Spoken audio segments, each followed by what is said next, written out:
সভানেত্রী শেখ হাসিনা বিচারের মুখোমুখি হতে শিগগিরই দেশে ফিরতে চান, এমন কথা তার দলীয় নেতৃবৃন্দকে জানিয়ে দিয়ে আগস্টের মধ্যে ট্রাভেল পাসের আবেদন করে দেশে ফেরার কথা বলেছেন। এমন খবর সংবাদ মাধ্যমে প্রকাশিত হওয়ার পর বাংলাদেশের প্রধানমন্ত্রী তারেক রহমান সহ বিএনপির শীর্ষ নেতৃবৃন্দের নানা রকম প্রতিক্রিয়া বেরিয়ে আসছে।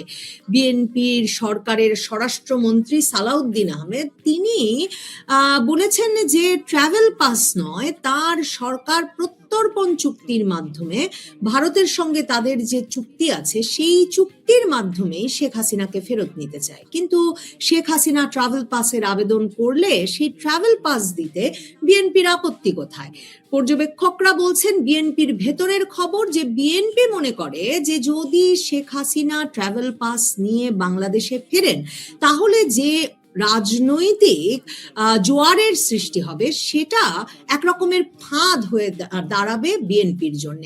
সত্যি কি বিএনপি শেখ হাসিনার দেশে ফেরা ঠেকাতে পারে? শেখ হাসিনা ট্রাভেল পাস চাইলে সেই ট্রাভেল পাস না দেওয়া কি সরকারের জন্য একটা আইনি উপায় হবে? এসব নিয়ে আলোচনায় আমার সঙ্গে যুক্ত হয়েছেন আওয়ামী লীগ নেতা, সাবেক মন্ত্রী এবং আইনজীবী ব্যারিস্টার রেজাউল করিম।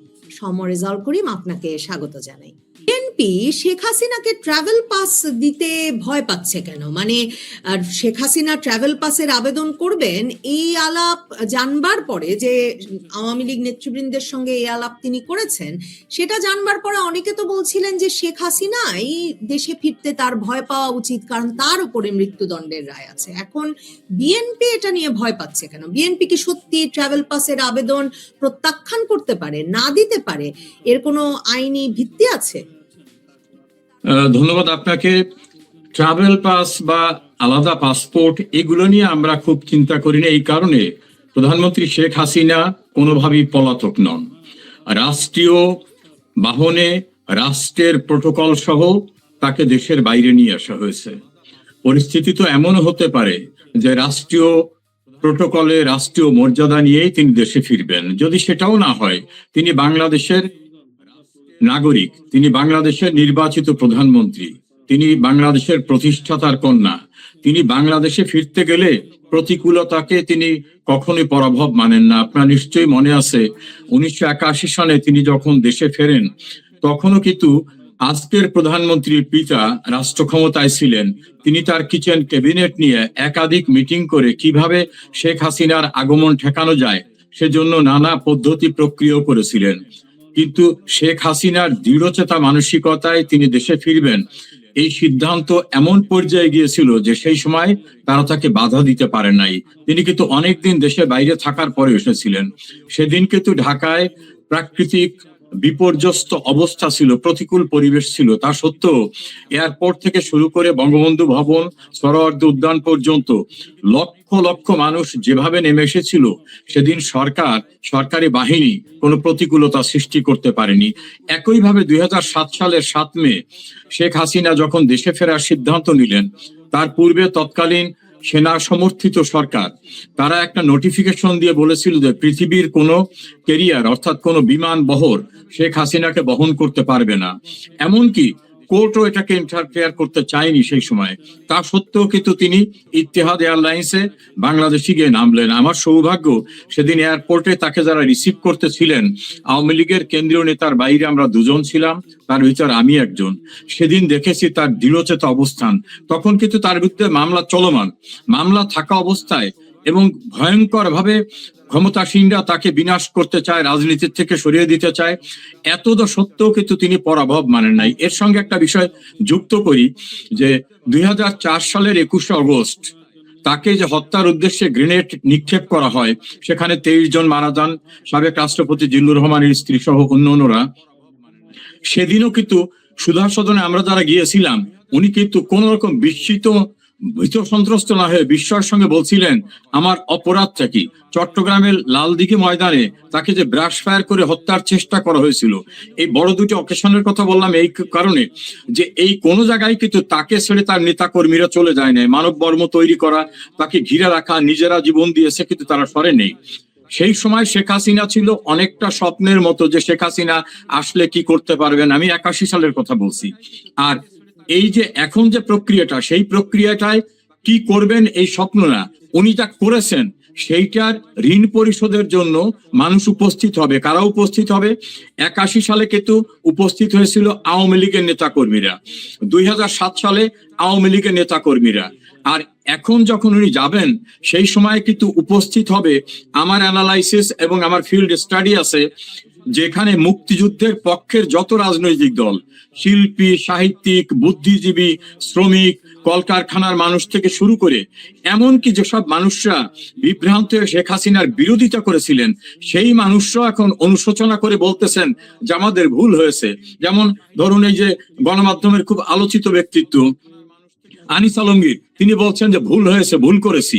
মাসুদ কামাল বলছেন যে একটা টাউটের পিছনে গিয়েছিলাম। সাংবাদিক এম এ আজিজ বলছেন একটা বিশ্ব বাটপাড়ের দিকে গিয়েছিলাম, বুঝতে পারিনি। এমনকি যারা আন্দোলন করেছে তারাও বলতেছে, দেখেন Mahfuz Alam, mastermind doctor ইউনূসের, তিনি বলছেন ছাত্ররা 1% দায়ী না, পাপি না। পররাষ্ট্র উপদেষ্টা তৌহিদ, তিনি বলছেন যে আমি রিজাইন দিতে চেয়েছি, আমাকে রিজাইন দিতে দেয় নাই। অর্থাৎ ধীরে ধীরে সবাই আত্মরক্ষার জন্য নানা রকম ন্যারেটিভ তৈরি করছে। এই প্রেক্ষাপটটা এই কারণে বললাম, শেখ হাসিনা বাংলাদেশে যাবে, তিনি রাস্তা পথে যান, নৌপথে যান আর বিমান পথে যান, সেটাই মুখ্য না। তিনি যাবেন, তাকে ঠেকাতে হলে বাংলাদেশের 5 কোটি মানুষকে ঠেকাতে হবে। 5 কোটি মানুষকে ঠেকাবার মতো অবস্থা বিএনপির বর্তমান যে প্রশাসন বা বিএনপি, এদের কারো ক্ষমতা নাই তাকে ঠেকাবার। এই জন্য ট্রাভেল পাস বা পাসপোর্ট সাবজেক্ট না। বৈধ নাগরিক তার নিজের দেশে আসবেন, তিনি নির্বাচিত নেতা, তার পক্ষে কোটি কোটি মানুষ আছেন। কাজী এই জায়গায় ট্রাভেল পাসটাস নিয়ে তারা আতঙ্কে একটা কারণে, নবনীতা, রাতের অন্ধকারে ভীত সন্ত্রস্ত মানুষ যখন চলাফেরা করে, একটা গাছের পাতা পড়লেও চিৎকার করে বলে পিছনে কে, আটকে ওঠে বা জোরে জোরে কথা বলে। শেখ হাসিনা এবং আওয়ামী লীগকে নিয়ে, আমি যদি বৃহত্তর অর্থে বলি, মুক্তিযুদ্ধের পক্ষের মানুষদের নিয়ে ভয়াবহ আতঙ্কে আছে ক্ষমতাসীনরা। কারণ এই ক্ষমতাসীন কারা? যারা ক্যান্টনমেন্টের ভিতর থেকে সেটা দল করেছিল, সেই দলে অংশ নিয়েছিল কারা? স্বাধীনতা বিরোধীরা, কিছু উগ্র জাসদপন্থী, কিছু চাইনিজ পন্থী, দলছুট কিছু ব্যক্তি, এবং এখন তাদের সহযোগী কারা? মূল সহযোগী হলো স্বাধীনতায় বিরোধিতা করা রাজনৈতিক দল, জামাত এবং জামাতের বিভিন্ন উইং। কাজে তাদের আতঙ্ক শেখ হাসিনা কি নিয়ে, এই জন্য ট্রাভেল পাস ইত্যাদি ইত্যাদি বলতেছে। প্র্যাকটিক্যালি আমরা ওটা নিয়ে ভাবছি না। শেখ হাসিনা যাবে, যাওয়ার প্রস্তুতির জন্য আমাদের যা কিছু করার সেটা আমরা করছি। ইনশাআল্লাহ ট্রাভেল পাস, পাসপোর্ট এটা কোনো সাবজেক্ট হবে না। কিন্তু আপনাদের মানে শেখ হাসিনা সহ আপনাদের অনেক নেতাদের, সাবেক মন্ত্রীদের, প্রশাসনের অনেক কর্তা ব্যক্তিত্ব পাসপোর্ট বাতিল হয়েছে। মানে পাসপোর্ট একটা ট্রাভেল পাস, সরকারি অনুমোদন তো লাগে দেশে যেতে। এবং 1/11 সরকারের সময়টা তো আমার ভালো মতো মনে আছে যে শেখ হাসিনাকে উঠতে দেওয়া হবে কি হবে না। এবং এক সময় শেখ হাসিনার এক রকমের দৃঢ় চেতা মনোভাব বলি বা জেদ বলি তার, এবং মানে সরকার জনগণের মনোভাবটা আঁচ করতে পেরে শেষ পর্যন্ত মানে তাকে যে আটকাতে পারবেন না সেটা একরকম বুঝতে পারলেন এবং ইত্তেহাদ এয়ারলাইনে তিনি উঠলেন। মানে এই প্রক্রিয়াগুলোতে তো সরকারের একটা সহযোগিতা আপনাদের লাগবে, নাকি আপনারা ভাবছেন যে আপনারা সরকারকে সেটা বুঝিয়ে উঠতে পারবেন খুব শিগগিরই, যে সরকারকে এগুলো মেনেও নিতে হবে, শেখ হাসিনাকেও দেশে ঢুকতে দিতে হবে? দেখুন, জনসমর্থনের কাছে, জনবিস্ফোরণের কাছে কিছুই টেকে না। আপনার মনে হয়তো নেই, কিন্তু ইতিহাস জানবেন। 69-এর গণ অভ্যুত্থানে ডক্টর জোহা, তারপরে এরশাদ বিরোধী আন্দোলন, ডক্টর মিলন, কিছু কিছু সময় থাকে যখন কিছুতেই কিছু হয় না।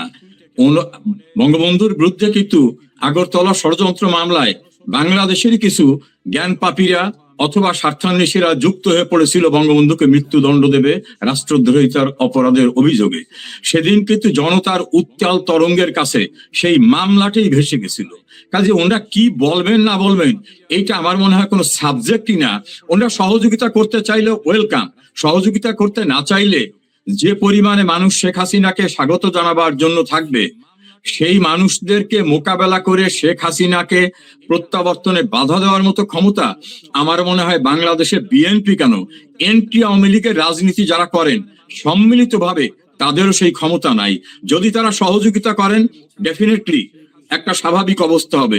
যদি সহযোগিতা না করেন, যা করার সেটা করেই শেখ হাসিনা দেশে ফিরবেন, আমরা সবাই দেশে ফিরবো।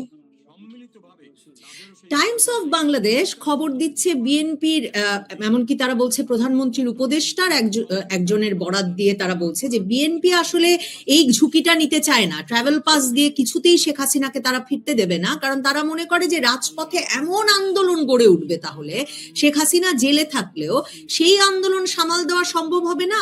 আর জামায়াতে ইসলামী, এনসিপির মতো দলগুলা, প্রধানমন্ত্রী তারেক রহমানও কিন্তু ময়মনসিংহের ত্রিশালে এই ইঙ্গিত স্পষ্ট করেই দিয়েছেন, ইঙ্গিত তো না, মন্তব্যই করেছেন যে তখন জামায়াতে ইসলামী, এনসিপি তারাও রাজপথে নেমে আসবে এবং এই সরকার বিরোধী যে মানে একটা জোট গড়ে উঠবে এক রকমের, তাকে বিএনপির পক্ষে সামাল দেওয়া সম্ভব হবে না।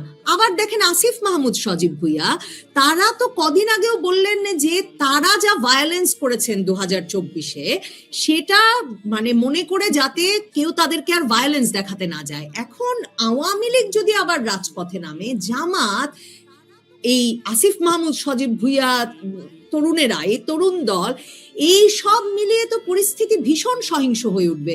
সরকার আপনাদের ঢুকতে দিতেই বা পারে কি করে? দেখুন, আমরা সহিংস মনে করি না এই কারণে, 2024 সালের ঘটনাটা ছিল সম্পূর্ণরূপে পরিকল্পিত, সুপরিকল্পিত ষড়যন্ত্র, নাশকতা এবং সন্ত্রাসী ঘটনা। কোনোভাবে এটা গণ অভ্যুত্থান ছিল না, ছাত্র অভ্যুত্থান ছিল না। এটা যারা সেদিন করেছে তারাও টেলিভিশন সহ বিভিন্ন মিডিয়ায় ইন্টারভিউ দিয়ে বলছে যে আমাদের টার্গেট ছিল শেখ হাসিনা, এবং তারা ইন্টারভিউ দিয়ে কথাও বলছে যে আমরা 15 বছর যাবৎ পরিকল্পনা করছিলাম। এবং তাদের যে ক্যাপ্টেন ডক্টর ইউনূস, তিনি ক্লিনটন ফাউন্ডেশন গিয়ে বলছেন nothing was happened suddenly, it was through a meticulous design. কাজে এটা একটা ষড়যন্ত্র ছিল। সেই ষড়যন্ত্রকে মোকাবেলা করার জন্য হয়তো সেই সময় প্রশাসনে যারা ছিলেন তাদের উপরে বেশি নির্ভর করা, এবং তারা হয়তো বিশ্বাসঘাতকতা করেছেন অথবা দায়িত্ব পালন করেন নাই। সেদিন যদি আওয়ামী লীগ মোকাবেলা করতে চাইতো সাংগঠনিকভাবে, আওয়ামী লীগ রাস্তায় থাকলে এই যে পিচ্চি বাচ্চা, এই সব নাবালকদের যে হুঙ্কার, যারা বলে আমরা ভায়োলেন্স করছি, এই ভায়োলেন্স করাদের অস্তিত্ব খুঁজে পাওয়া যাবে না। কারণ বাংলাদেশে শুধু পোড়ামাটি চেয়েছিলেন ইয়াহিয়া খান, ফিল্ড মার্শাল মোহাম্মদ আইয়ুব খান, এবং পাকিস্তানের সেনাবাহিনী ছিল দুর্ধর্ষ সেনাবাহিনী। তাদের অক্সিলারি ফোর্স ছিল আরো ডিসপারেট, মুসলিম লীগ, জামাত ইসলাম, অন্যরা। তারাই টেকে নাই। আর কোথায় আসিফ মাহমুদ সজীব ভুইয়া, নাহিদ? এখন তো তারা নিজেরাই অপরাধীরা। আত্মরক্ষার জন্য বিভিন্ন অজুহাত দিয়ে বলতেছেন, তাদের মাস্টার মাইন্ড বলতেছে ছাত্ররা দায়ী না, ওল্ড হ্যাগাররা করছে, ছাত্র 1% দায়ী না। নিজেরা যার যার, ওই যে আর একজন চিন্তক, আর একটা বদমাশ বুদ্ধিজীবী ফরহাদ মজহর, তার স্ত্রী বলতেছে আমি কিছু জানতাম না।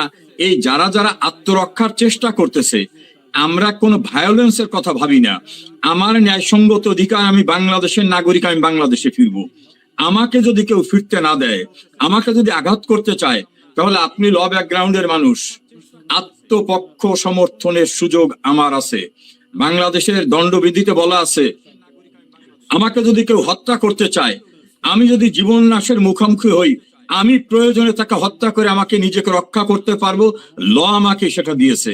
কাজে কারা কোন ভায়োলেন্সের হুমকি দিল এই নাবালকদের, এই ইউনূসের টিমকে, এইগুলোকে আমরা কোনো পাত্তা দেই না। যদি সরকার মনে করে যে আমাদের সংঘাতের দিকে ঠেলে দেবে, আমরা অধিকার প্রতিষ্ঠার জন্য প্রতিরোধ করতে আইনসঙ্গতভাবে অধিকারী, এবং আওয়ামী লীগের ইতিহাস আছে যে এরকম পরিস্থিতি মোকাবেলা করেই আওয়ামী লীগ কিন্তু তাদের অর্জন, যা কিছু বাঙালির অর্জন, সবটাই আওয়ামী লীগ আনতে সক্ষম হয়েছে।